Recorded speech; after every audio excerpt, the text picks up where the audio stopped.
ustedes lo conocen, es el doctor José Antonio Cisneros. Eh, Ahí tienen cómo hacerle seguimiento a todo lo que él le propone a la sociedad. Y hoy vamos a hablar con él sobre un tema que es realmente interesante, que es su salud y la educación suya y de sus hijos, o nuestra salud y la educación nuestra y de nuestros hijos, en base a lo que está viviendo el mundo entero para otros padeciendo, que es la inteligencia artificial y su impacto exactamente en la salud y en la educación. Bienvenido, doctor Cisneros, lo escuchamos. Muchas Primero, gracias. ¿qué es eso de inteligencia artificial? Bueno, fíjate, es interesante que me hagas esa pregunta porque estamos entrando en un año que va a ser icónico en la historia de muchas profesiones y ciertamente en el área de la salud y de la educación, y te voy a explicar por qué. La inteligencia artificial es un área de las ciencias de la computación y de la información que tiene ya 30 o 40 años, o sea que técnicamente no es nada nuevo. Y la idea esencial era tratar de utilizar la computadora como una suerte de cerebro. Y así como nuestro cerebro es el que genera, ¿no?, lo que llamamos la inteligencia humana, la capacidad de resolver problemas, pues desde que el hombre descubrió la manera de codificar información en formas de ceros y unos, y con el desarrollo de las tecnologías de computación y en general de la ingeniería informática, ha habido esa búsqueda de ver hasta qué punto esto que llamamos computadores u ordenadores pueden hacerse parecer cada vez más a la manera en que el cerebro produce soluciones a los problemas. El primero comenzamos fue con las calculadoras, que nos quitaron la laboriosa y tedioso proceso de tener que sacar cuentas a mano. Y por supuesto nos hemos acostumbrado tanto a utilizarlas que ya prácticamente para cualquier cosa nadie se sienta a papel y lápiz a sacar cuentas, a sumar, restar, multiplicar o dividir o a hacer otras Pero operaciones hay mucha gente que no matemáticas. se sabe la tabla de multiplicar ya. Yo casi que no me acuerdo.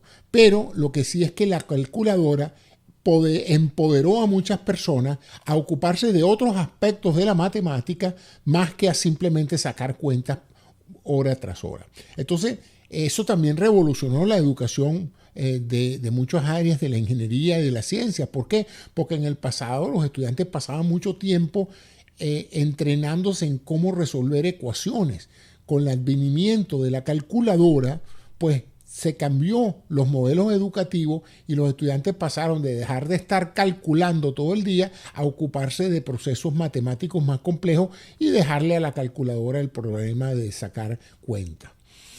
Así empezó a desarrollarse, digamos, las técnicas de información, de manejo de información. ¿Qué es información? No la información tuya de comunicación social. Me estoy refiriendo a captar información, procesarla y emitir una respuesta.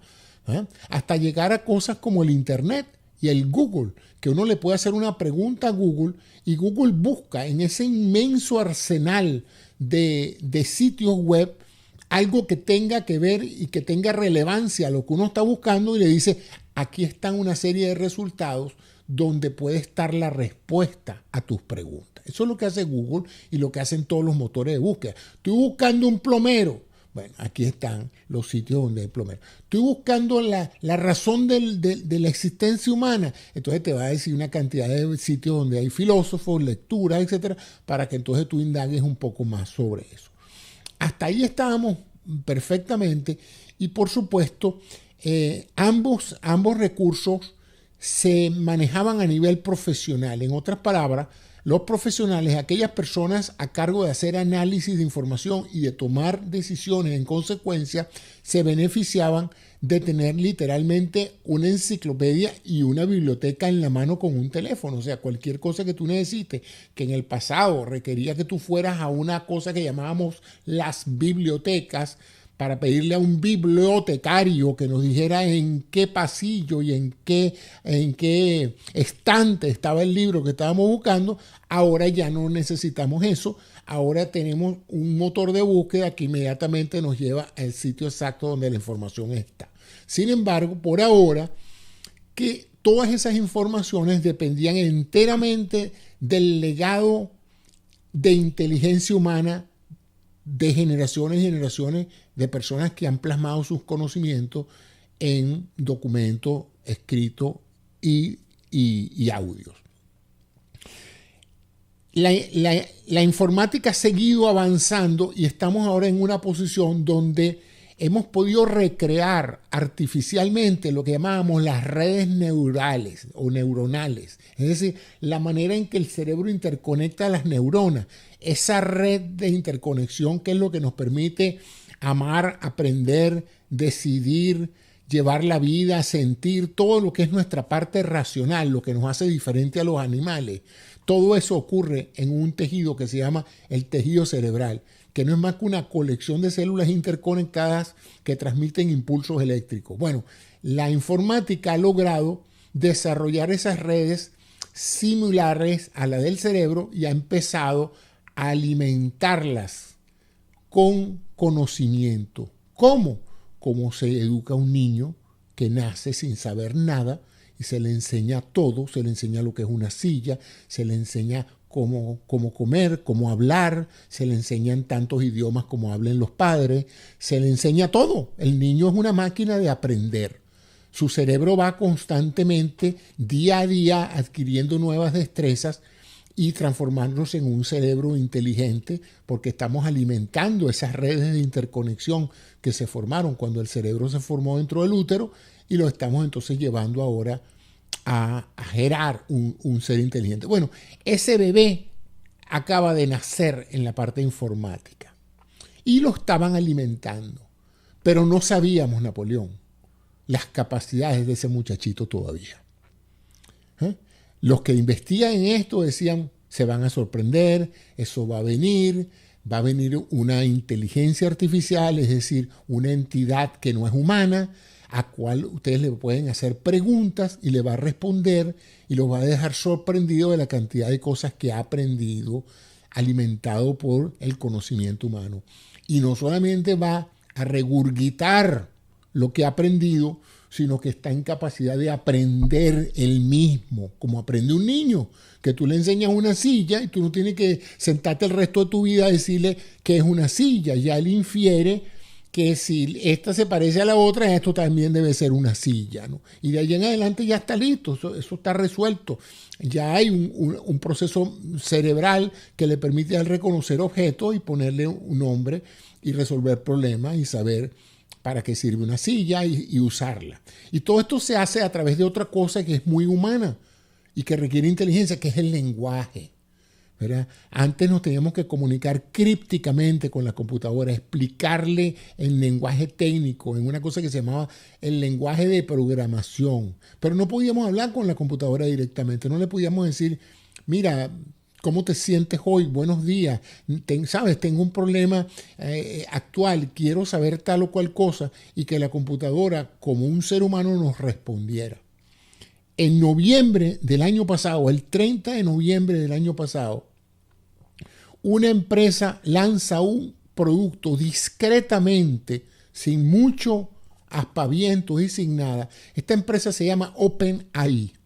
Es decir, AI es Artificial Intelligence, inteligencia artificial abierta, así se llama la empresa. Esta empresa publica un website que lo llaman ChatGPT. Chat es chatear, conversar. GPT, no voy a entrar ahorita en el detalle de lo que representa eso, pero es una sigla de un proceso de transformación de datos. Y la gente común, como yo y como tú y como cualquier otro, se mete curioso de ver qué es esta demostración de inteligencia artificial.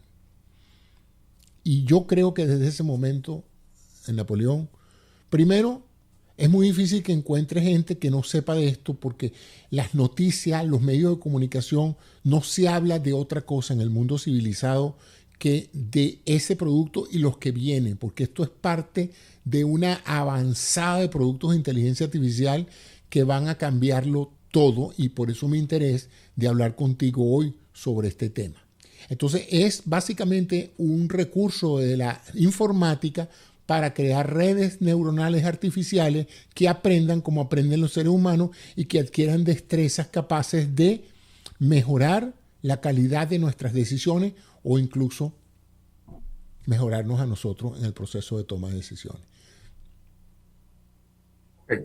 ¿Eso en qué realmente y para cuándo empieza a cambiar dramáticamente la civilización? Supongo que para bien en la mayoría de los casos, y supongo como con todo lo que se crea, ¿no? Si se utiliza en extremos, se puede utilizar para el bien o para el mal. Bueno, como toda herramienta tecnológica va a crear una disrupción en todo lo que son muchísimos empleos que se van a ver o mejorados o eliminados por el hecho de tener este recurso. Muchas empresas van a sustituir personas que hacen este trabajo actualmente por estos algoritmos que lo hacen mucho más eficiente, mucho más confiable y que tienen menos costo para quien emplea a este tipo de personas. Pero Tampoco nada nuevo, porque esto hemos venido viendo cómo desaparecen poco a poco empleados, pero por millones, en todas partes del mundo con la nueva tecnología. correcto, empezó con la máquina de vapor, luego vino el motor eléctrico, luego el motor de combustión interna. Y bueno, sí, lo que pasa es que hasta ahora, y esto es icónico, hasta ahora lo que se había reemplazado del ser humano era su fuerza muscular. Los motores, todo eso era reemplazable, el esfuerzo humano muscular, pero el intelectual, la parte de toma de decisiones, seguía siendo del dominio del hombre exclusivamente, porque solo el hombre podía entender un problema lingüístico, organizarlo, racionalizarlo y emitir una respuesta. Y eso era lo que separaba el intelecto del trabajo muscular. De tal Claro, pero manera, hasta ahora estamos en un híbrido, porque especialmente con el coronavirus, ¿no? La pandemia, el aislamiento, vemos que en muchos países del mundo y en muchos colegios se siguió dando clases, educación, a través de la computadora y se podía hablar con el maestro y demás. Y además, por otro lado, podemos consultar a Google o Wikipedia o quien sea y en lugar de ir a la biblioteca, para buscar soluciones. De hecho, hay extremos de dirigentes políticos y no dirigentes, supongo que también, pero el escándalo es cuando dirigentes políticos, como el actual máxima figura en España, que se robó todo, se copió todo un examen final, ¿no? Y lo puso como de él, por citar a uno de los que me acuerdo ahora. Es decir, para bien y para mal. Y entonces estamos en una cosa intermedia. Y inclusive en las casas tú dices, Alexa, tal cosa, ¿qué temperatura hay en Madagascar? O Alexa, cuéntame un chiste. O Alexa, ¿qué significa tal cosa? Entonces digo que es una cosa intermedia porque todo lo que nos va a contestar Alexa o lo que nos va a contestar Google son datos introducidos allí por seres humanos. correcto. Ahora El vamos único a... problema también es que muchos de esos datos introducidos por seres humanos, unos son más correctos que otros, unos son de mayor calificación y calidad que otros, y otros son puras mentiras y teorías de conspiración y locuras de esas. Eso es correcto, pero fíjate que es interesante porque lo que acabas de decir es, si estamos en una transición y una transición que en virtud de las reacciones de las personas que hay en diferentes profesiones, periodistas, cinematografistas, guionistas, abogados, médicos, ingenieros, programadores, todas aquellas personas cuyo trabajo es procesar información, es decir, leer o captar una información, entenderla, racionalizarla, organizarla y producir un contenido intelectual, se han quedado asombrados de las capacidades de esta tecnología. Y eso que está empezando, los creadores están empezando por decir que esto no es nada, que estamos viendo la puntica del iceberg. Ya Y empresas, estamos a punto de ir a psiquiatras, la mayoría de la bueno, población. vas a tener psiquiatra, ¿Cómo nos vas a tener están psiquiatra cuyo acabando con la primer vida? contacto contigo va a ser inteligencia artificial. O sea, el psiquiatra que te va a ver de entrada probablemente no va a ser humano, sino va a ser un algoritmo de inteligencia artificial y por razones diferentes, ¿no? Fíjate tú que el problema es, quise circunscribir, las explicaciones son enormes y yo estimulo a todos aquellos que me escuchen a que indaguen un poco más sobre esta tecnología. Hay una lucha, pero una verdadera guerra nueva entre Google y Microsoft, porque Microsoft prácticamente ha comprado esta empresa de inteligencia artificial abierta, han invertido $10,000 millones para incorporar esta inteligencia a todos los productos de Microsoft. O sea que tú pronto vas a tener eso incorporado al famoso motor de búsqueda de Microsoft que se llamaba Bing y que prácticamente no lo usaba nadie porque todo el mundo que tiene que buscar algo en internet lo busca en Google. Pues imagínate tú que para Google esto representa un acabose, que la gente deje de usar Google y empiecen a usar otro motor de búsqueda, porque en vez de darte opciones, esta tecnología te da resultados. Cuando yo pregunte cuál es el mejor médico en tal parte, no me va a decir una serie de páginas donde está la información, me va a dar un razonamiento muy claro basado en múltiples fuentes de información de qué es lo que yo estoy buscando. Y eso es Sí, pero espérate un momentico. Si no hay un solo mejor médico, te va a dar diferentes opciones según los países y según lo que se piensa de ellos en los países. Pero entonces sigue el mismo problema. El ser humano sigue siendo un ser tribal. Y entonces, si en este momento todos los avances tecnológicos han radicalizado como han radicalizado la mayor parte de la población, porque la gente entonces va a buscar no la información más genérica o los diferentes puntos de vista de una misma pregunta o de un mismo suceso, sino va exactamente a buscar una respuesta que le guste escuchar. Así es. Bueno, Y ese es el entonces te mayor peligro de radicalizan esto. y te aíslan todavía más. Y Sí. entonces hacen que tú te conviertas en un cuanón y no ese tipo de cosas, ¿no? Totalmente radicalizado. Así Y yo es. digo, bueno, Bueno, pero ese es esto el es un mayor miedo que hay. retroceso total, ¿no? Un retroceso total. Ese es el mayor miedo que hay porque tú puedes introducir sesgos en estas opiniones y en estos conocimientos que aparentemente la inteligencia artificial te está entregando, de tal manera de que tú puedes acentuar polémicas y crear divisiones si esto cae en manos con malas intenciones, porque de verdad se presta mucho a que parezca una fuente autoritaria, parezca que tiene la razón, parezca que tiene la data en sus manos, pero en cierta forma está inventando cosas que no existen. O sea, Pero, doctor Cisneros, siempre va a caer en manos decentes y manos indecentes, manos radicalizadas y menos radicalizadas. Va a suceder como sucede ahora. Estoy aquí como abogado del diablo. Yo no no es soy así. Eso quiero aclararlo, no a ti que tú lo sabes. Hay una diferencia entre ser periodista y ser relacionista público. Hay gente que espera que los periodistas, ¿no?, sean relacionistas públicos de sus creencias, ¿no? Y se molestan cuando el periodista está en el trabajo del periodista, es sacar la mayor información, haciendo, entre otras cosas, de abogado del diablo. ¿Ok? Correcto. O recordando, mira, todo no es tan maravilloso, fíjate lo que estamos viviendo ahora. ¿Me explico? Eso va por varias cosas que he leído últimamente, pero sigue usted. Siempre va a caer en malas manos muchas veces. Y si es un país abierto, liberal y democrático, ¿ok?, no van a poder impedir que caiga en todas las... puede poner normas, pero va a suceder como sucedió con Twitter y como con Facebook y ese tipo de cosas, que cualquiera puede escribir y a menos que seas escandalosamente subversivo, ¿ok?, no te van a censurar. Ah, y si tienes un alto poder económico y sobre todo político, no te van a censurar o te censuran un ratico y después plan, te vuelven a abrir.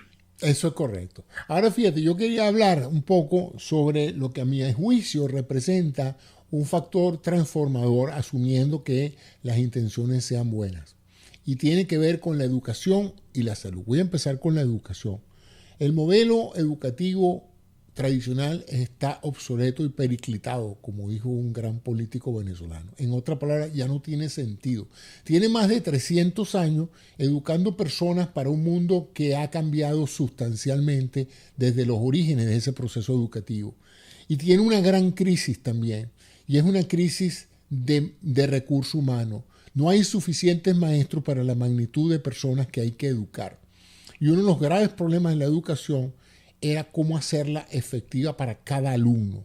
Un profesor que maneja un grupo de estudiantes, sea de primaria, secundaria o universitaria, y eso que los grupos han estado creciendo en prácticamente todos los países, porque con la universalidad de la educación, ya en muchos países la educación dejó de ser una cosa elitesca y la idea es que la gran mayoría de la población esté lo más educada posible. Ahora, el problema que tiene que ver eso tiene que ver con la cobertura. No todos los estudiantes tienen las mismas capacidades. Hay unos que avanzan mucho más rápidamente, hay unos que son de promedio y hay unos que están un poquito atrasados por sus propias características genéticas o simplemente sociales, culturales, ¿verdad? Tienen problemas en su casa, no tienen la atención que deben, no tienen padres que complementen esa educación. O sea que vamos a encontrar muchachos adelantados para su curso en el punto medio de su curso y un poco atrasados en su curso. Y evidentemente el profesor tiene que ser un solo estándar para todo. Al estandarizarse o normalizarse hacia la mayoría de los estudiantes avanzados lo consideran clases aburridas o prácticamente ellos no entienden por qué están situados ahí. Y los muchachos menos favorecidos por su inteligencia natural pues se sienten que no logran llegar a lo que se exige de ellos. Y eso ha creado también el problema del ausentismo y la deserción escolar. Y está el problema también de la evaluación. ¿Cómo se evalúa realmente si un muchacho ha aprendido? Por ahora es con exámenes que miden es la memorización, la capacidad de recordar algo. En algunos países más avanzados pues se usa la evaluación continua, pero no tanto, es difícil. Y mucho de la actividad del docente se va en ese proceso burocrático de corregir exámenes, de supervisar a la persona, y supervisar a 20, 30, 40 estudiantes no es tarea fácil, como cualquiera que ha sido educador sabe.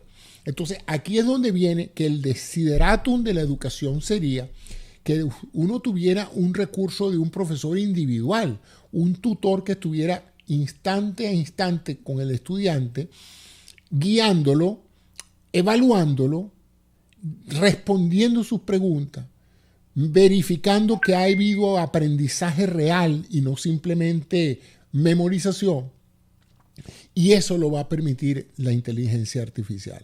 La inteligencia artificial va a permitir que un estudiante tenga al lado, así como hoy tiene una calculadora para hacer las operaciones matemáticas regulares, así como hoy tiene a Google, ahora va a tener una suerte de, como lo definen, un copiloto, así como un piloto y copiloto. Él va a ser el piloto de su avión de aprendizaje y él va a tener un copiloto que va a ser una inteligencia artificial que lo va a apoyar, lo va a seguir exclusivamente a él, va a saber lo que él sabe porque es lo que él está presentando, de manera de dejar que el educador se ocupe de aspectos más importantes del proceso educativo, como son la parte motivacional y la parte de guía o asistencia ya general a todo esto. Claro, y no pero el es que tú detalle. estás hablando como un intelectual de Occidente, de la tradición judeocristiana, ¿no? Que permite la discernir, estar de acuerdo, en desacuerdo. De todas formas, en todos estos países, en nuestros países occidentales,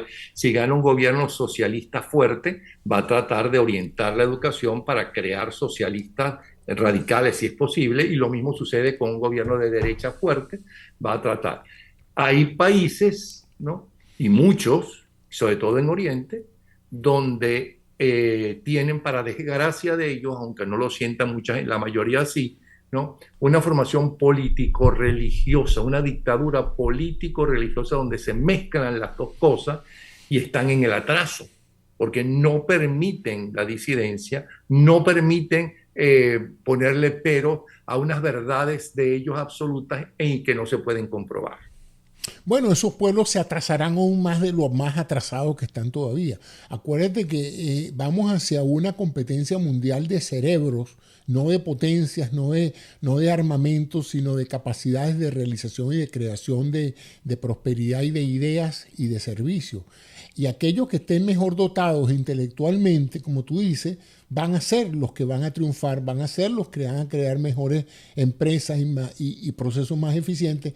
Y estos pueblos se quedarán pues en la ignorancia, como han estado durante decenas de años o siglos, ¿verdad? Mediatizados por sistemas educativos que no los hacen productivos, que no estimulan su cerebro y que lo que tratan es de reproducir esos patrones teocráticos pues que los han privado el mejor Doctor ejemplo. Cisneros, en principio puedo darle la razón, pero la realidad actual es todo lo contrario. O sea, Occidente y la cultura judeocristiana, y no lo digo yo, el propio Papa lo dijo, ¿no? Está cada vez más débil y da la impresión que está muriendo, está desapareciendo en medio de un caos, ¿ok? En unos países más que en otros, mientras que las grandes dictaduras chino, rusa, etcétera, ¿no? Continúan allí, cada vez son más fuertes y cada vez son y que ni siquiera han necesitado ser de economía comunista o socialista, como se quiera llamar, sino son economías capitalistas y de capitalismo salvaje, ¿no? Pero Así es. están cerradas, ¿no? Y ellos son los que están triunfando, ellos son los que están creciendo más rápidamente. Bueno, pero fíjate que ahí que estamos entrando en el plano político, voy a discrepar un poco contigo. Los gobiernos sí, la gente no. Los rusos, los jóvenes rusos que están entrando a Internet, que ven todos estos recursos, que averiguan, que se educan mejor ellos mismos, porque ahorita hay un proceso de autoeducación enorme, que hace que muchas personas incluso ya no justifiquen ir a las universidades a escuchar clases magistrales de nada.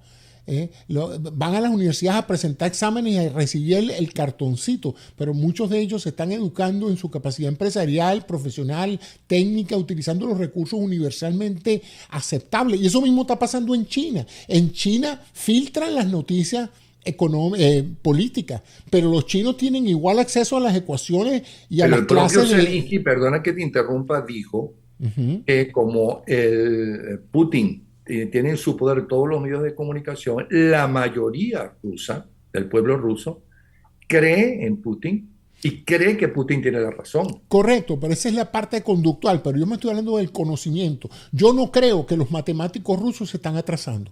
Yo no creo que los químicos, los físicos, los médicos rusos se están atrasando por una política de Estado.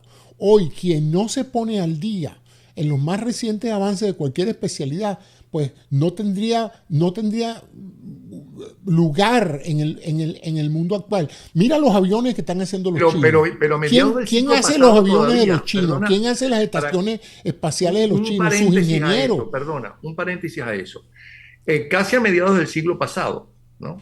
Aunque ya había terminado la Segunda Guerra Mundial, el pueblo alemán era el pueblo más culto de Europa. Correcto. Y los científicos alemanes, ¿no? Eran la vanguardia mundial. Correcto. Y aquí estaba Hitler y admiraban y amaban a Hitler y fíjate todo lo que sucedió. Y fueron llevados a una tragedia. Nada. Pero fíjate, la ciencia y la tecnología alemana, etiquetada de nazi, permitió que los americanos llegaran a la luna y los rusos también. O sea, en otra palabra, la educación de ingeniería, matemática, cohetería, química alemana era tan sólida que permitió la emergencia del Tercer Reich y encima de eso, vencido el Tercer Reich, todavía el talento alemán dominaba la ciencia y la industria de Occidente por unas par de décadas más, hasta que Estados Unidos y Rusia se desarrollaron. Y lo que te quiero decir es que con toda la política restrictiva de opinión y de cuestiones religiosas y todo, aún así mira el avance de los ingenieros chinos. Los ingenieros chinos tienen hoy un nivel educativo tan bueno o incluso superior en muchas áreas de ciencia, matemática, que los americanos, y lo dicen los profesores de ciencia americanos, claro, que te están diciendo... Después de haber robado, ¿no? Claro, porque montones de cosas de norteamericanos, después de que un gobierno republicano, por cierto, le abrió las puertas a China, ¿no? Y no solamente eso, sino que permitió y avaló y aupó que las empresas norteamericanas que no eran tecnológicas se fueran, fletaran aviones completos para que el avión entrara la maquinaria completa para hacer esos productos. Correcto, pero fíjate, ya lo han hecho ellos mismos. Los taiwaneses, esos no son comunistas, y los taiwaneses hoy dominan el mercado mundial de semiconductores y son sus ingenieros los que han hecho eso. Esos son muchachos, nuevas generaciones de gente que ha logrado salir adelante. Mira el ejemplo de los muchachos venezolanos. En Venezuela ahorita hay una nueva generación de muchachos extraordinariamente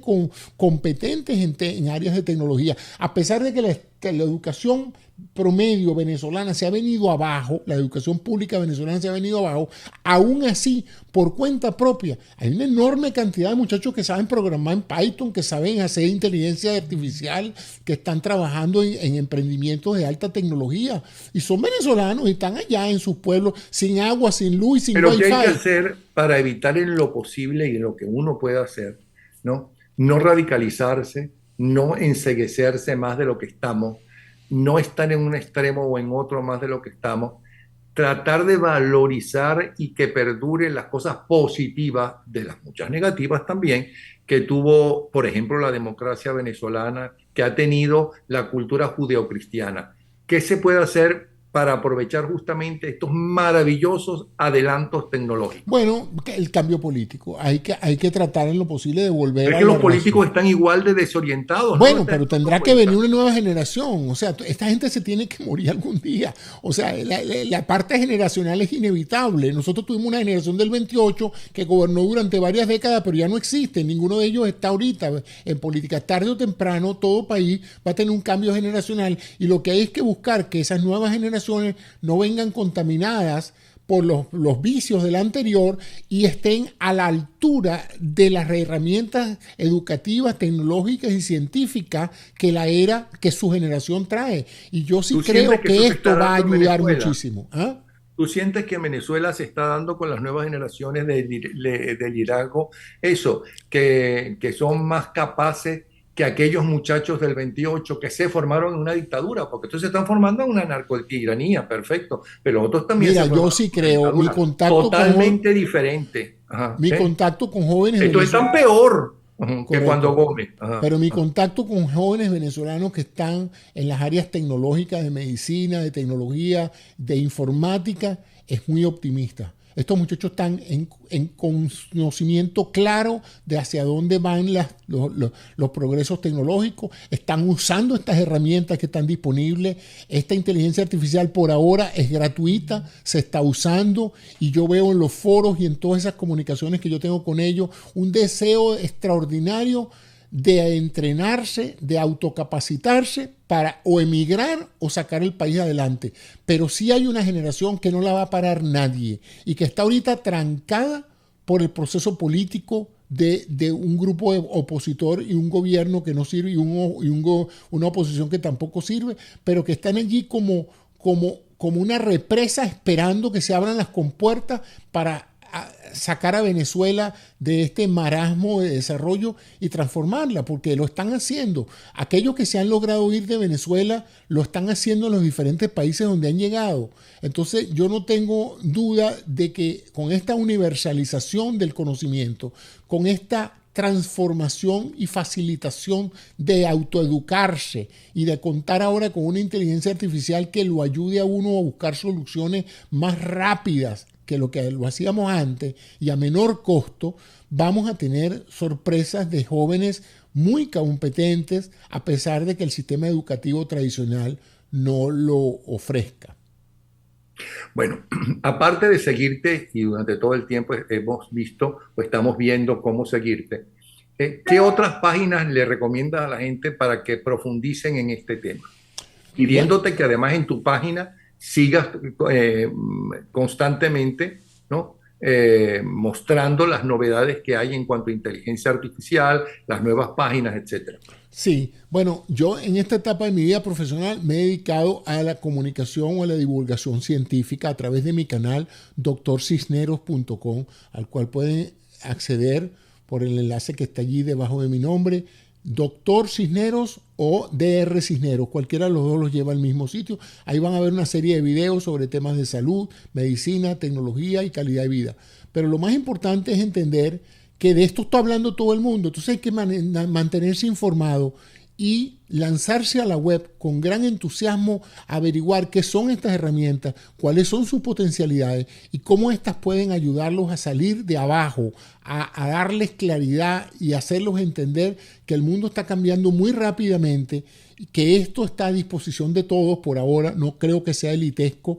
Casi todos los países en este momento tienen acceso a la inteligencia artificial que estas dos empresas están dando, que es importante para sus currículum y para sus futuros empleos, dominar los fundamentos de esto, porque si no van a quedar atrás. Es como en una época el que no sabía escribir en máquina, no sabía teclear, o la persona que no sabía manejar un correo electrónico, pues no conseguía trabajo. Bueno, esta es la nueva dimensión, la inteligencia artificial. No hay que temerla, hay que usarla para el beneficio personal y el crecimiento educativo y esperar, porque vamos a ver grandes cambios que pueden crear oportunidades para muchos países que hasta ahora habían estado, digamos, fuera del mercado mundial de trabajo por razones de índole económica o política. Hay un mundo que se mueve a nivel de las redes que no tiene frontera. Y hay mucho muchacho venezolano competente que está teniendo éxito en el exterior trabajando desde su casa en cualquier región de Venezuela y trayendo divisas fuertes para mantenerse y mantener a su familia. Así es que mi palabra es de estímulo a que se lancen a averiguar un poco más sobre esta inteligencia artificial. OpenAI.com, así se llama el sitio web. Es una fundación, no es una fundación presumiblemente sin fines de lucro, pero en la cual están invirtiendo grandes capitales porque se piensa que ese es el futuro del desarrollo en informática y en muchas otras áreas. Y la parte de la salud también va a ser altamente influenciada porque no hay suficientes médicos, no hay suficientes médicos, Napoleón, para atender la cantidad de pacientes que hay.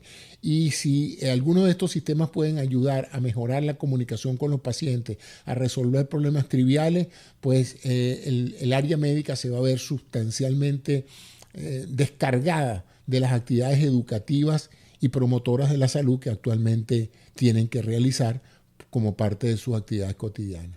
Pues muchísimas gracias, doctor José Antonio Cisneros, médico especialista en bioingeniería. Gracias, ¿Okay? Napoleón. Pronto estaremos de nuevo contigo, ¿sí? Un Gracias. abrazo. Saludos.